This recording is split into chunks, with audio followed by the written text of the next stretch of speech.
The Steam Deck had another incredible week. Multiple suppliers announced custom front shells for the Steam Deck, and Valve themselves are teasing a big update. I also have some more big news on big AAA games and their compatibility for the Steam Deck, some new Ally news as we approach the release date for that, and a lot more. So as we get started, don't forget to hit the like button so that this video spreads to more people, and let's get into it. First up, both JSOX and Extreme Rate are introducing shell replacements for the Steam Deck, and for the first time this includes the front shells. JSOX first teased theirs on the JSOX subreddit, where they discussed the launch of their new product, the OmniCase 2, as well as plans for future products that they say are in the final stages of testing. They alluded to several new RGB related products, but the first thing that caught everyone's eye was when they showed this picture showing all the accessories that would be needed for another upcoming product, and asked Redditors to guess what that would be. This tease was later confirmed to be full shells when they shared the following picture with overkill.wtf. And then came the announcement from Extreme Rate. They tweeted out this animated image showcasing different options and saying, introducing the first ever housing shell for the Steam Deck. Play different with more stunning color options. These options do look nice. The holographic purple is eye-catching, the white looks really clean, but I think many of us are in agreement that the atomic purple is the one. I've been waiting for an atomic purple Steam Deck ever since I saw this render back in the day on the Steam Deck subreddit. And while we're on that subject, this Game Boy DMG Steam Deck concept would also be sick. I also want to shout out ROG Customs on Twitter, who shared a JSOX shell that they colorized themselves for Pride Month. Apparently they customize controllers and stuff like this often, so definitely check them out on Twitter. And all that being said though, this is similar to the display mod that I spoke about a couple of weeks ago, meaning that a front shell replacement is a particularly advanced modification, and in this case it requires a full disassembly. That's a pretty intimidating mod, but friend of the channel, Dammit Jeff, has a video where he does a full disassembly, and I'm hoping that it's going to give me the courage that I need to go ahead and do this. Would you believe that I have yet to open my Steam Deck? I haven't even replaced the internal drive, I just haven't felt the need yet. But we've got so many mods on the way that I just love to go crazy and replace as much as possible and have like a ship of Theseus kind of thing. Like if you replace every part of the Steam Deck, is it still the same Steam Deck? I figure I'll swap the drive, replace the shell, replace the display, the analog sticks, and the buttons, and just have a completely custom deck. That would be pretty cool, but what do you think? Is this something that you would actually do, or is it too much to ask for a cosmetic upgrade? Would you consider paying a local shop to do the upgrade for you? And speaking of paying, the speculation is that these shells will run like $30 to $50, but no price has been confirmed yet. Next, I have a big update on SteamOS 3.5.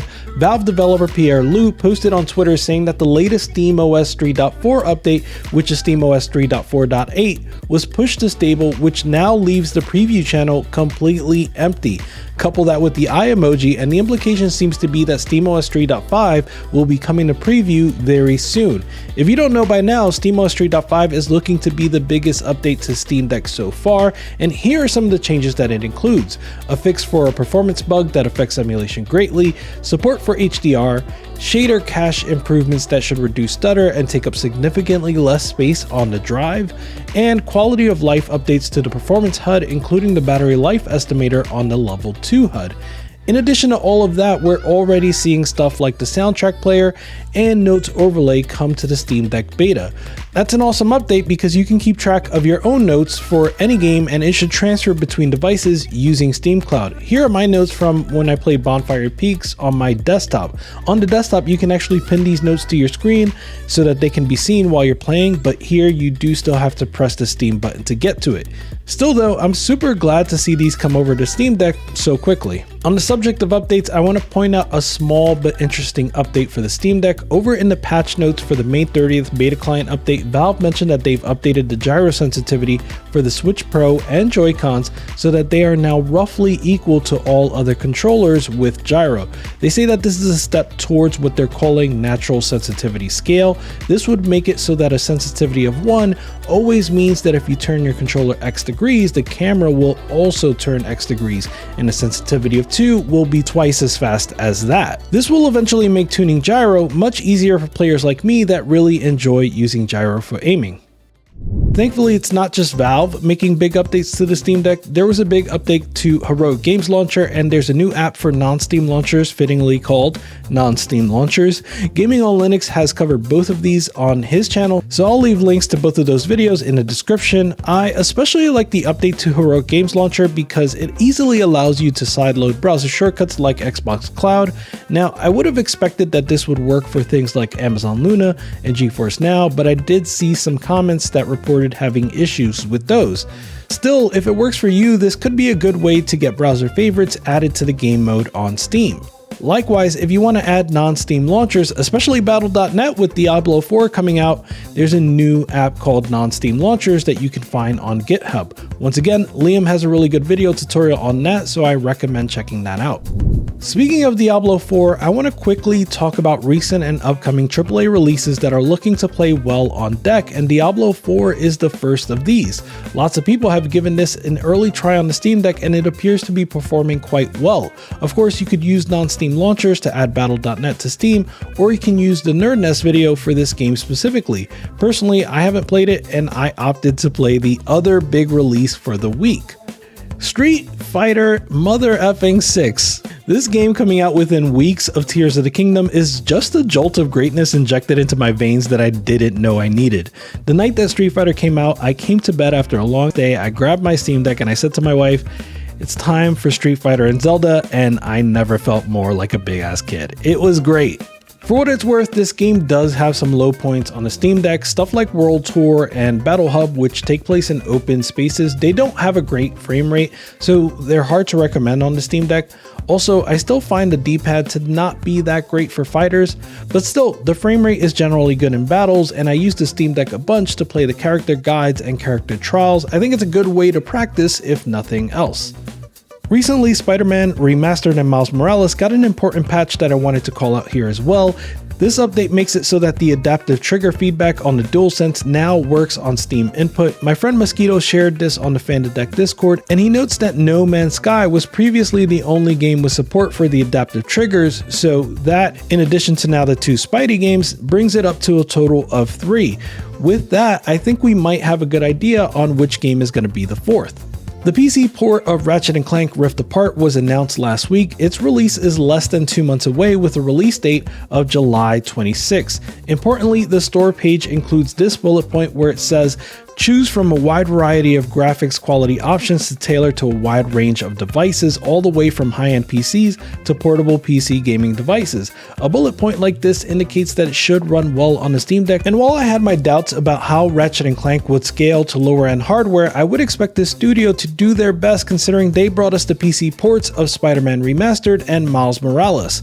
Likewise, I wouldn't be surprised if this becomes the 4th game to support the DualSense adaptive trigger feedback on PC. Awesome stuff. Speaking of PS5 exclusives coming to PC, I should note that Square Enix have already confirmed a PC port of Final Fantasy XVI. Producer Yoshi P said that development on the PC port will begin after the PS5 version is released, and that development will apparently be slow and steady. While we could have guessed that this game was coming to PC, as my friend Moore pointed out on Twitter, it is still pretty surprising that Square is addressing this so early. While we may have to wait a year or two for this game to hit PC, I'll be happy to pick it up when it eventually lands on Steam. Finally, this is not a AAA game, but I came across this story on SteamDeckHQ.com about a Half-Life 2 mod called Entropy 02 that was recently updated to include full Steam Deck support, including a new gamepad UI, not to mention controller support, and of course, support for Linux. This is apparently a free single-player full conversion mod that was created as a standalone campaign, and that all sounds very much up my alley, so I'll be very happy to check it out. So here is some funny news from the ROG Ally. This picture was shared in the Fan2Deck Discord, and I was like, that's weird. I hadn't heard of the Ally having capacitive touch sticks from anyone that I know of that has one, and even if it did, I don't think it would be recognized by Steam. And after a lot of back and forth and research, Mosquito figured out, holy crap, it's because they copy-pasted from the Steam Deck tech specs page. What? Someone else went on to say, literally, can I copy your homework, but make it a bit different? Yeah, that's something I did not expect to see. Thankfully, they cleaned this up and it can no longer be found on the ROG Ally specs. I should also point out that the community app Handheld Companion is already up and working on the ROG Ally. I haven't tried Handheld Companion on the Windows Steam Deck, but I have tried it on dedicated Windows handhelds like the AYANEO 2, and it works great. It can be used to impersonate a DualShock 4, thus allowing you to map gyro within Steam, which is much appreciated. Looking forward to testing this out when I get the Ally in just a couple of weeks. I'd also like to say that my friend Deck Wizard received an ROG Ally already, and they are posting gameplay videos frequently. He already has like 6, including Diablo 4, Street Fighter 6, Metal Gear Solid 4, and Xbox 360 emulation. I'm going to share a link in the description, so check it out. Speaking of Windows handhelds, ETA Prime and Taki Udon have already started posting videos of the new AYANEO 2S with the 7840U chip. The AYANEO 2 is already a luxurious feeling device, and it looks like the 7840U definitely kicks it up a notch. Naturally, it's not cheap, but as of writing this, they do still have early bird pricing available, and so it might be worth it if you've already been considering one of these. And in the typical AYANEO product treadmill, we're already beginning to get news of their next big handheld, the AYANEO Next 2.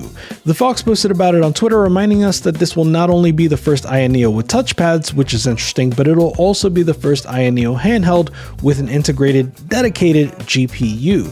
We don't know yet what GPU is in there, but we do know it's going to be sure to draw a ton of power, so that's something to be aware of if you're considering picking one of these up.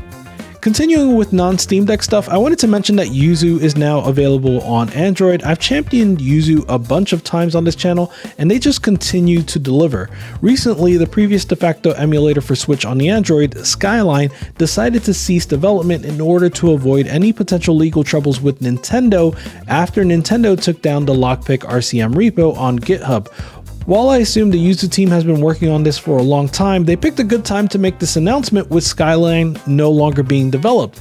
It's still early days and the required specs are quite high, but I look forward to seeing how this develops over time. In the meantime, check out the introductory video from Russ over at Retro Gamecore. Finally, let me tell you about some new games for your Steam Deck. Well, the first thing isn't a new game, but a new bundle. I made a community post about the Humble Must Play Metroidvanias bundle, and you all agreed with me that this is a wonderful bundle to check out.